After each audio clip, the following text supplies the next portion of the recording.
Friday, June 9th.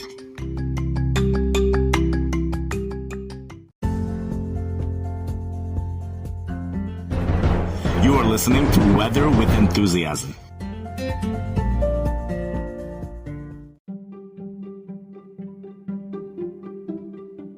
There's a lot of really big news that's going on in the weather.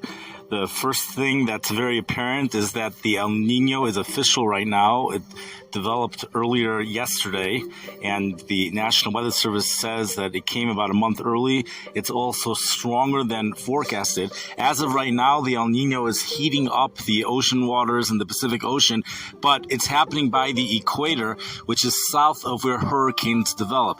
Therefore, it is not expected to increase the number of hurricanes for this season, perhaps maybe next season. That's the latest news from the National Weather Service. The effects, the impacts that an El Nino will have and could have for this upcoming year is definitely an episode in and of itself, but we now have other things which are going on as well. We're going to briefly discuss that. These are pretty much the headlines, and God willing, we'll have an episode or more for early next week. Stay tuned.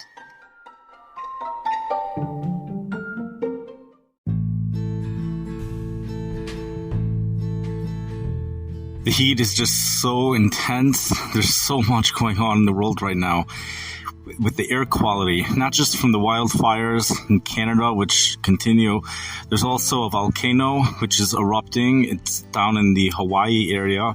And this volcano is occurring at a much lower altitude than usual, which is causing a lot more air pollution. It's going right into the surface air, which is really producing a very contaminated air, very high level of pollution. That's something to talk about, that these things, each one can be made into a separate podcast, a separate episode on the podcast.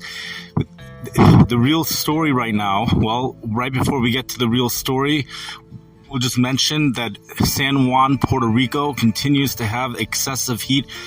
You know, how often do you see excessive heat warnings in effect for San Juan, Puerto Rico? I don't know if I've ever seen it before. Maybe once. I vaguely remember seeing it once, but this is just continuous for the month of June. We have a stalled jet stream. Everything is stagnant. That's what's been happening over the past month, and a stagnant situation for everything. Just all these everything is stagnant. Nothing's moving, and therefore you have high pressure, which the high pressure over the San Juan, Puerto Rico, that was stagnant. High pressure produces sinking air, which prevents thunderstorm development, and the sun just continuously gets things hotter and hotter. It's really the high dew points which are really something phenomenal. Temperatures are in the low 90s for highs. At night, you're probably getting down into the low 80s. Occasionally, temperatures go into the mid-90s. On normal highs for San Juan are 89 degrees, and record highs are right around 92 to 93 degrees. So when a temperature hits 93 or even 94, that's a record. If you look at the heat indices, you'll see at times the heat index for parts of Puerto Rico has gone up to 125 degrees. That's based upon just the humidity alone. We're dealing with dew points. I don't know how that happens, because if you look at the charts that I see dew points in the mid 70s, but clearly dew points are in the mid 80s. You have to have a dew point in the mid 80s to be getting something like that. You can't, even a dew point of 80. A dew point of 80 would bring a heat index probably up to about 110, 113 degrees. That's been the norm. Dew points in the low 8, the heat indices in the low 100 teens, that's been the norm. So you have to figure whatever charts I've been looking at, they're not accurate. The dew points are based upon the National Weather Service, their warnings, which are continuous. Even the National Weather Service reports of the dew points, as we pointed out in the past, the things don't match up.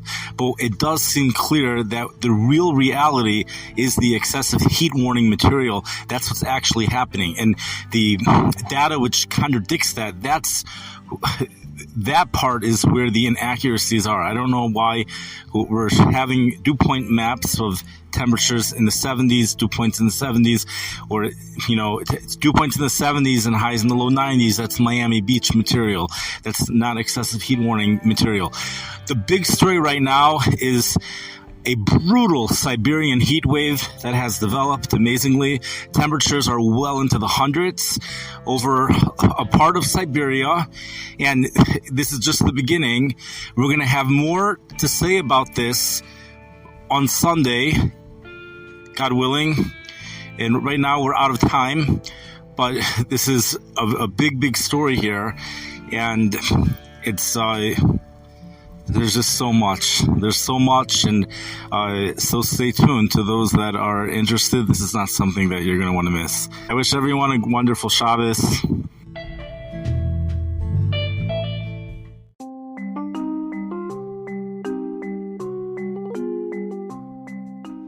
You've been listening to the podcast Weather with Enthusiasm.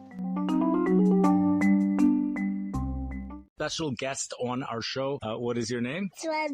Temperatures going into the low hundreds for the next 3 days. Holy cow! The blackberry winter, that comes up every year here in the Midwest on May 11th. Several additional feet of snow is expected by Monday morning.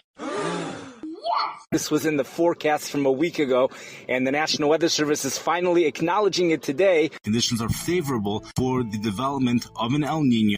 We're going from one extreme to the next extreme.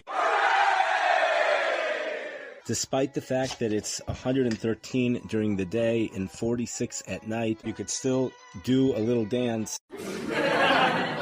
Recorded temperatures during heat bursts have reached well above 104 degrees. Oh my gosh. Google Weather with Enthusiasm, and they're all going to come up. Meteorologist Simcha left. Weather with Enthusiasm is his podcast.